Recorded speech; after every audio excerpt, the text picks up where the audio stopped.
decirte que el Señor respalda a aquellos que perseveran en su palabra.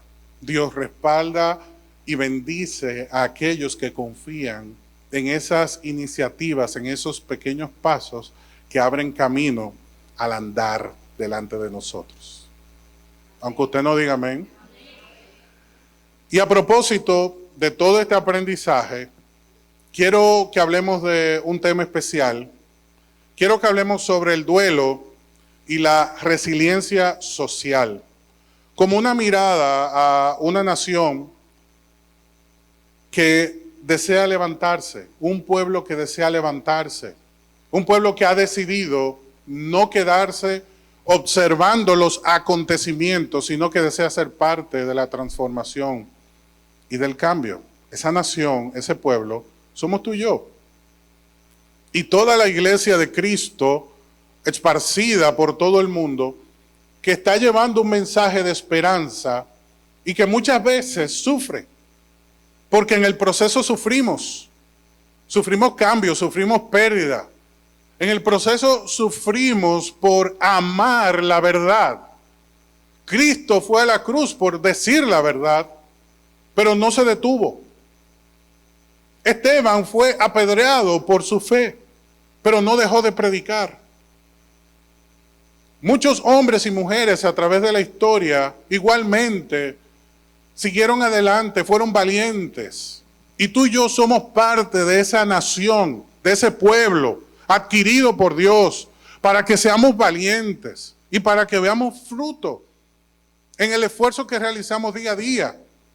Quiero que sepas que glorificas a Dios desde donde estás. No tienes que tener un micrófono o estar cantando en la iglesia únicamente para glorificar a Dios. Cada día lo glorificas cuando en tu casa le sirves a tu familia, amas a tu familia, honras el compromiso, le sirves a Dios cuando en tu posición laboral eres excelente. Le sirves a Dios cuando no te quedas esperando que algo se acomode para ver un resultado. Le sirves a Dios cuando estás en prosperidad, así como cuando las cosas se ponen difíciles y no te apartas de su camino. El Señor quiere motivarnos para que podamos entender que las cargas que estamos manejando no son casuales. Estas cargas no son particulares. Que tu matrimonio haya tenido que enfrentar diversas crisis, que con tus hijos estés viendo cambios dramáticos, que financieramente estés manejando estrechez, que la tragedia haya tocado la puerta de tu familia, que Dios haya permitido un proceso, no disminuye tu condición delante de Dios, ni la calidad de tu fe, ni el propósito del llamado del Señor. Porque dice la Biblia que hubo un hombre llamado Daniel que le tocó estar laborando en una posición privilegiada, pero que trajo consigo grandes retos y consecuencias a su vida, porque Daniel se destacó. Lo hizo con Nabucodonosor bajo el imperio babilónico. Y cuando llegaron los medos persas, ¿quién estuvo ahí gobernando también? Daniel. Fíjate qué influencia le otorgó el Señor, siendo hebreo, siendo descendiente de Israel, estaba bajo la sombra de dos imperios diferentes a su cultura y él marcó la diferencia. Esto no fue casual. Fue muy intencional lo que Daniel hizo, pero a pesar de que la tragedia le tocaba la puerta, él no se detenía. Porque un día por orar, por orar a su Dios, fue encarcelado y fue llevado a un foso de leones. Y estando en ese foso de leones, no pudo ser tocado por ellos. Porque Daniel le declara al rey, cuando me echaron, Dios envió su ángel para taparles la boca. porque fui hallado justo delante del Señor. Y dice la Biblia que Daniel era fiel, responsable y que andaba en integridad. Dice Daniel capítulo 6. Y como fue hallado íntegro delante del Señor, el Señor preservó su vida. Pero fíjate algo, que Dios permitió que fuera a ese foso de leones. Que Dios haya permitido que tú y yo entremos en una etapa difícil no significa que Dios nos abandonó o que estamos mal, porque Daniel no estaba mal. Daniel simplemente había obedecido al Señor y eso trajo a su vida una consecuencia. A través de los años, el hombre ha intentado entender la tragedia, ha intentado entender la pérdida, ha intentado razonar la dificultad. Eso ha traído como consecuencia una postura filosófica llamada la teodicea. A través de este pensamiento crítico, las personas tratan de interpretar las tragedias desde un punto de vista constructivo, entendiendo que Dios es justo. Porque la teodicea nos habla de Dios y su justicia. Pero ¿cómo una persona que no había cometido ninguna falta termina en una cárcel y glorifica a Dios?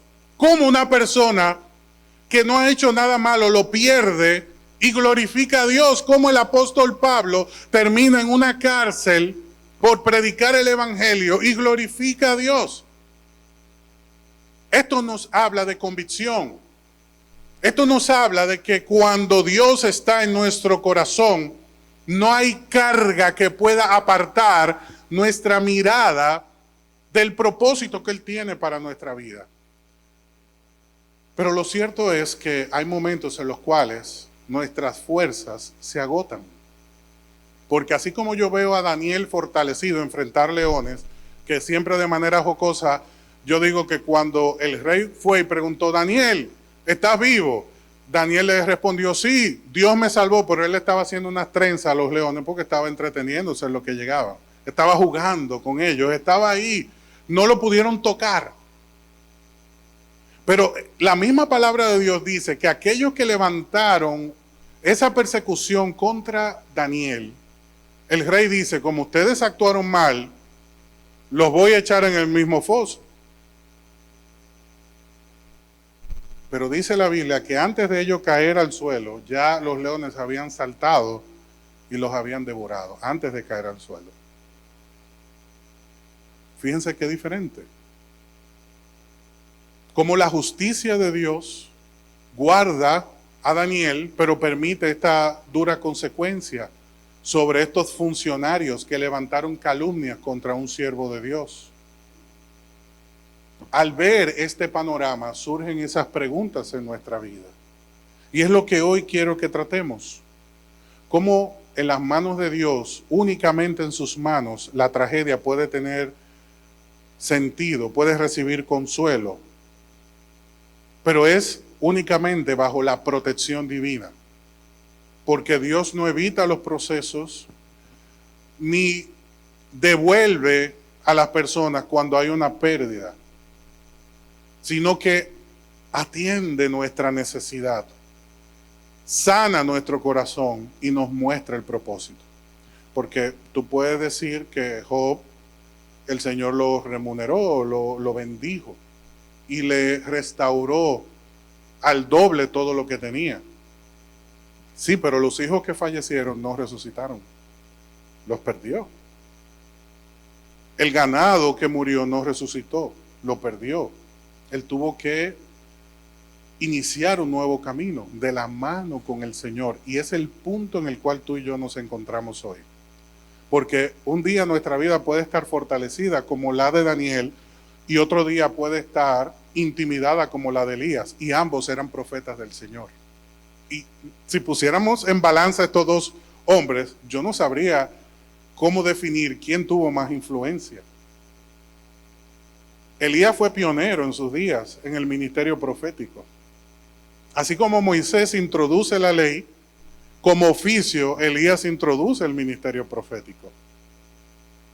Elías fue muy influyente, pero tuvo momentos donde estando rodeado se sintió solo, donde llegó a decirle a Dios, solamente yo he quedado, y no era cierto, pero él se sentía solo.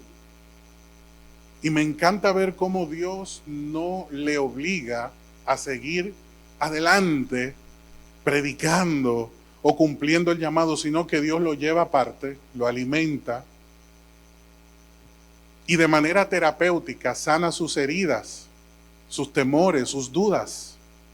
Ministra su corazón a través del silbo apacible y luego lo envía a completar la obra que le había encomendado. Porque Dios no pasa por alto tu proceso. Yo quiero que le digas al que está a tu lado, Dios no pasa por alto tu proceso. Díselo, porque si hay duda, en este día se tiene que eliminar esa duda. La tragedia no puede instalarse en nuestro corazón. La tragedia es un proceso. Pero tú y yo no podemos vivir bajo la sombrilla de la tragedia. Tenemos que permitir que la palabra del Señor renueve nuestros pensamientos para que se acomode en nuestra vida la idea correcta de propósito que Dios quiere motivar. Por eso Romanos 12, verso 15 nos dice, alégrense con los que se alegran, porque hay momentos de alegría, ¿sí o no? Y dice, lloren con los que lloran, porque hay momentos de tristeza, ¿sí o no?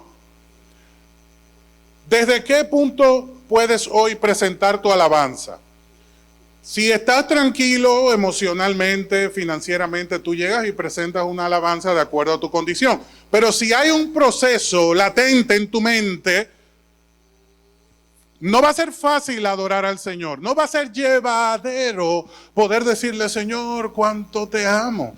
Va a haber un cuestionamiento en nuestra vida. Entonces, el apóstol nos dice, la iglesia tiene que entender el propósito del dolor, identificándose con aquel que sufre para que cuando esté llorando reciba consuelo. Porque dice, alégrense con los que se alegran y lloren con los que lloran.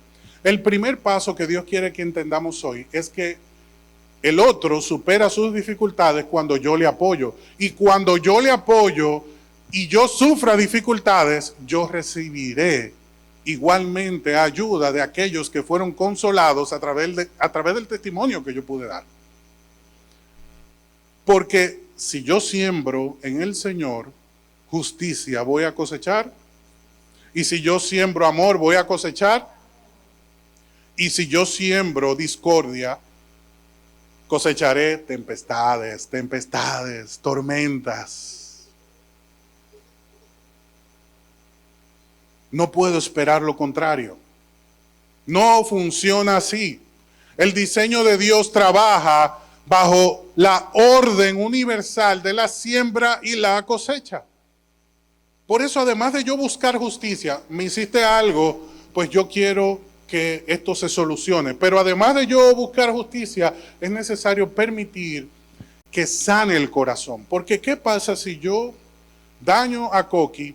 Coqui queda con una herida y ella quiere que yo reconozca mi falta, pero en ella no hay una sanidad. Yo reconozco mi falta, pero ella sigue herida. Su orgullo fue herido.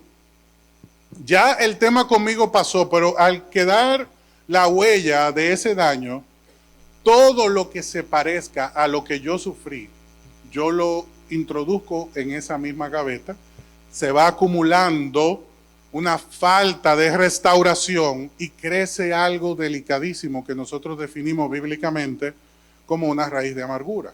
Esa raíz de amargura se ramifica y llega un momento donde ya no se puede atender fácilmente. Para desarraigarse hay un proceso espiritual delicadísimo. Muy pocos tienen la capacidad de entender cómo terapéuticamente se puede atender el dolor de una raíz de amargura.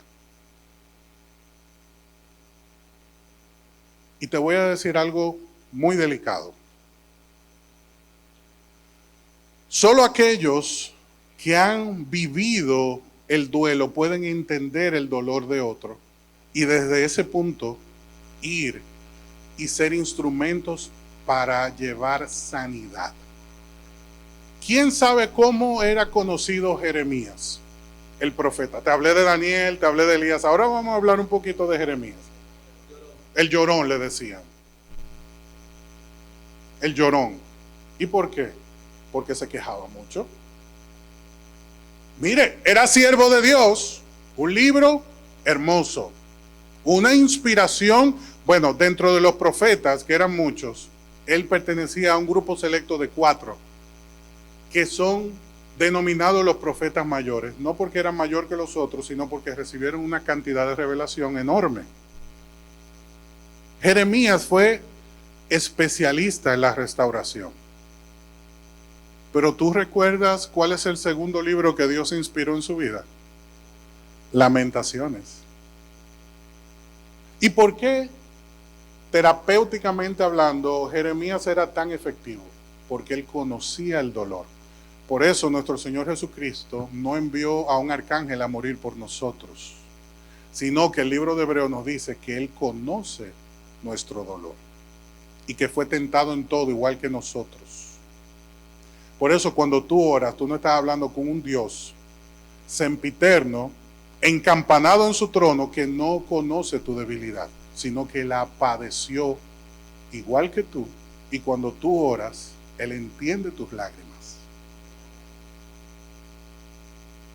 Jeremías le tocó cisterna, Jeremías padeció, Jeremías sufrió y por lo que sufrió pudo acompañar al que sufría.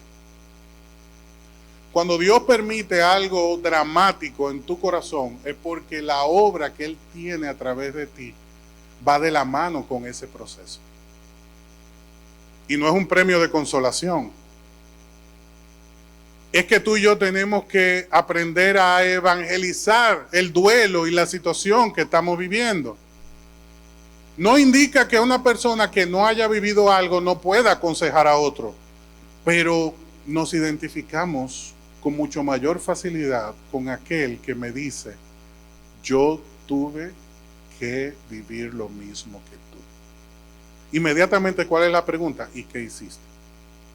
Y entonces te digo, en mi necesidad, te cuento y somos edificados.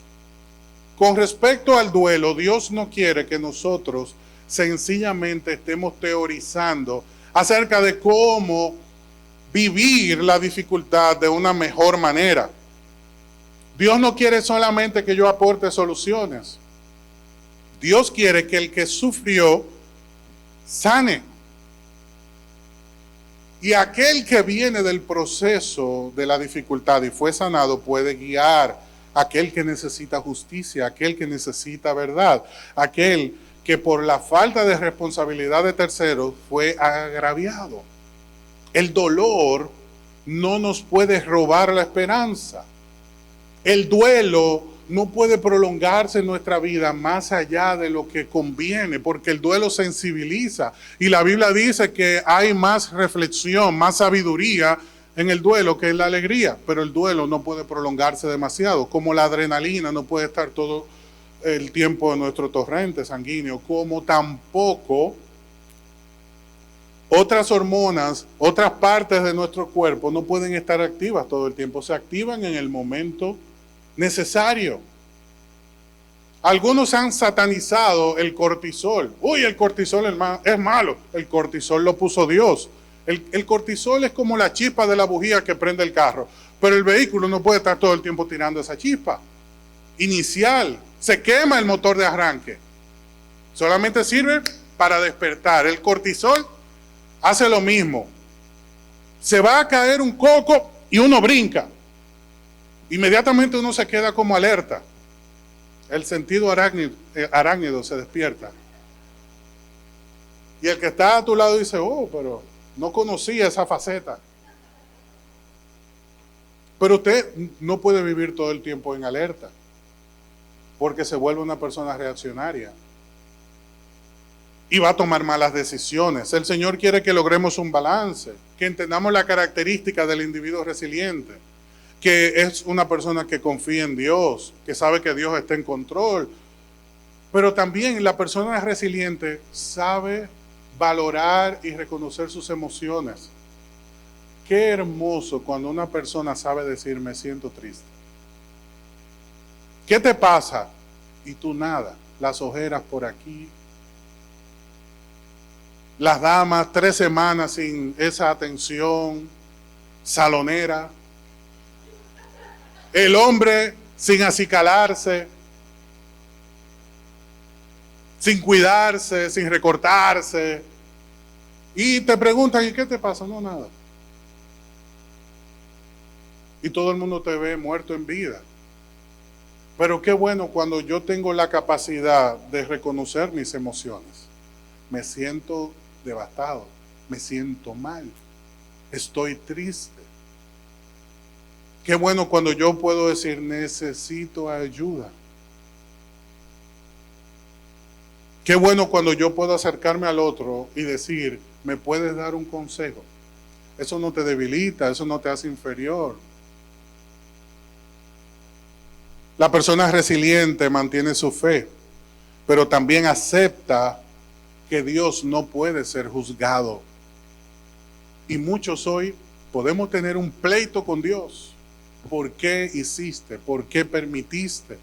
Pero Dios no puede ser llevado al estrado porque Él es el juez justo. Él es la teodicea. Él es el orden jurídico de los procesos. En Él no hay sombra de variación. Él es perfecto en todas sus decisiones. Lo que pasa es que tú y yo tratamos de buscar un significado, pero el significado lo buscamos desde el punto de vista donde estamos, lo que conocemos, pero hay una gran parte de Dios y de los procesos que no podemos entender. Yo sé que la paz de Dios no va a hacer que olvides la dificultad. No podemos cambiar el pasado, pero podemos elegir cómo vamos a vivir a partir de ahora. Y de eso se trata este mensaje. Y termino diciéndote cómo podemos evangelizar nuestro dolor. Te voy a dar 4 consejos. Primero, aprende de Jesús que Él lloró ante la muerte de Lázaro. He oído prédicas hermosas sobre Juan 11:35 y Jesús lloró. Hermosas. Cada una me sorprende más. Pero no te pierdas teológicamente. Sencillamente lo que Dios quiso mostrar es que Jesús lloró. Era humano. Entendía la situación. Sufrió la pérdida. Vio el dolor de los que estaban afectados por el proceso. No fue indiferente. Pudo compadecerse de aquel que tenía necesidad. Por favor, no sigas entrando a la oficina y viendo a esa persona molesta, quizá contigo o con cualquier otra persona. No lo sigas haciendo, porque Jesús se detuvo y lloró junto a Marta y a María la muerte de Lázaro. Es cierto, lo resucitó, pero Jesús no resucitó a todos los que murieron. Por eso no pierdas de vista el objetivo de este mensaje. Tenemos que reconocer nuestras emociones. Cuando toque llorar, hay que llorar, porque eso limpia el alma. Eso descarga la mente. Hermana, pero es que tú tienes mucho tiempo llorando. Sí, pero deja que llore el tiempo que tenga que hacerlo. Que esta tragedia se ha instalado. Bueno, vamos a orar. Vamos a acompañar, que es el trabajo. Pero no a definir el tiempo que una persona tiene que pasar en un proceso. Pero no sigas entrando a la oficina y notando una necesidad. No sigas llegando a la casa notando una necesidad como si nada estuviera pasando. Número 2, como dice Hebreos 12:15, tengamos cuidado de la raíz de amargura cuando se instala el dolor en nuestro corazón y se ramifica. Y quiero que sepa que la raíz de amargura, en la mayoría de las ocasiones, termina generando enfermedad y trasciende a lo funcional, a lo orgánico. Sí, porque primero es psicosomático, primero está en la mente. Primero está ahí en el alma, pero permea el cuerpo.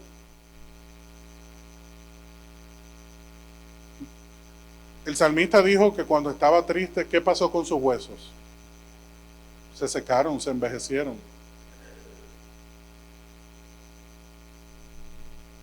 Pero el daño estaba en el alma, pero su cuerpo estaba siendo afectado. Por eso, cuidado con las raíces de amargura. Cuando un doctor oye esto, que esto es clave, y no te voy a cobrar por decírtelo. Cuando una persona en consulta te dice, hay que investigar, porque ya se te hizo la analítica y no hay razón para que sientas el dolor en esa. Deja que investigue, pero ya tú sabes cuál es la causa. Deja que lo van a encontrar. El que busca encuentre.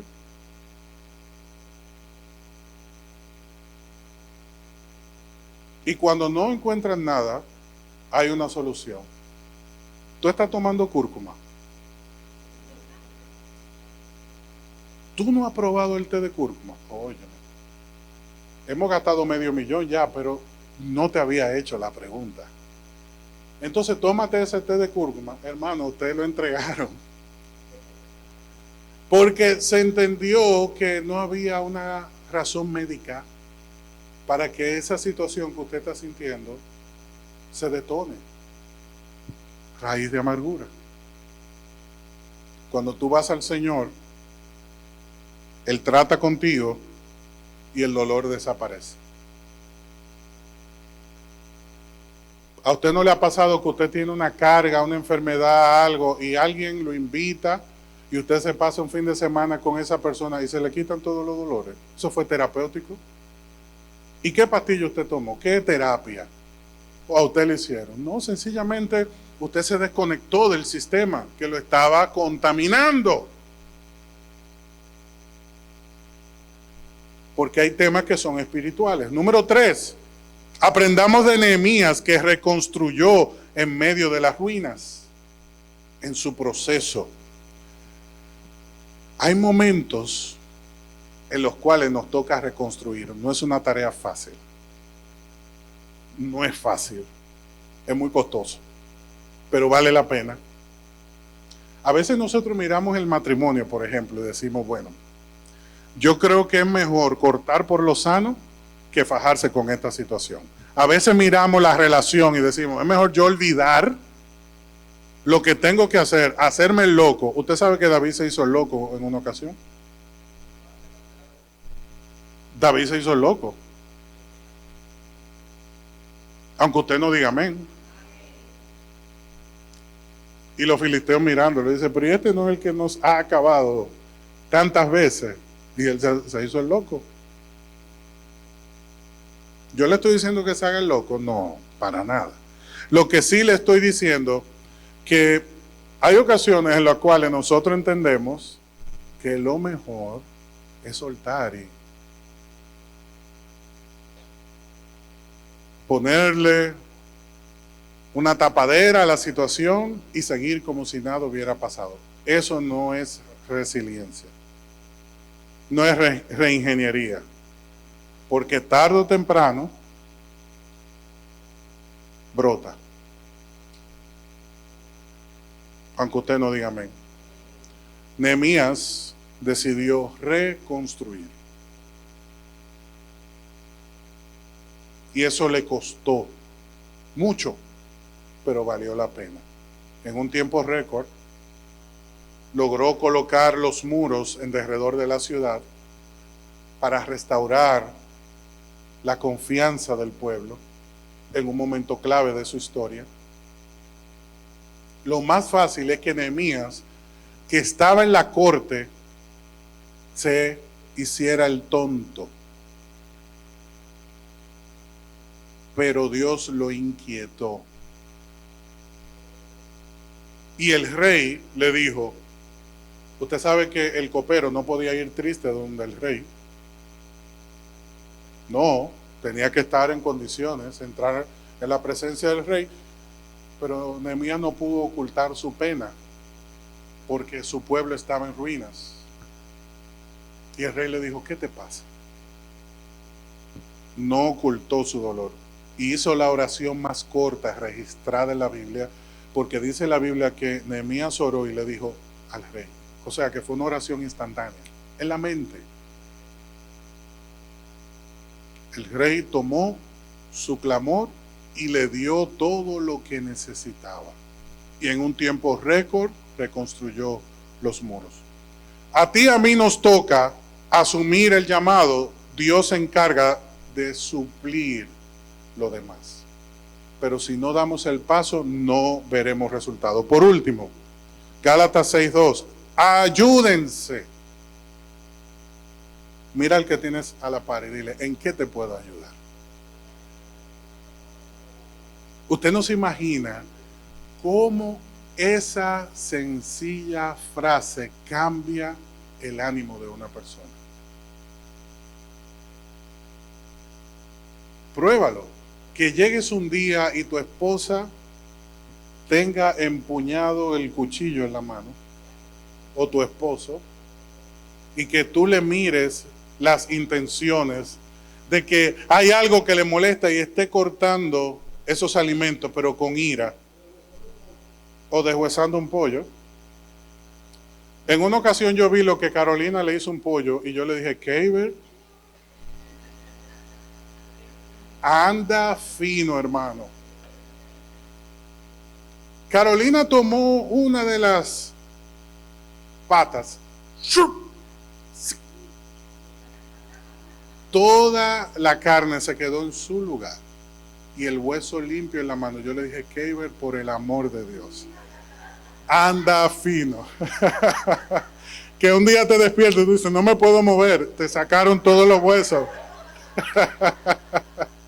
Y no te diste cuenta.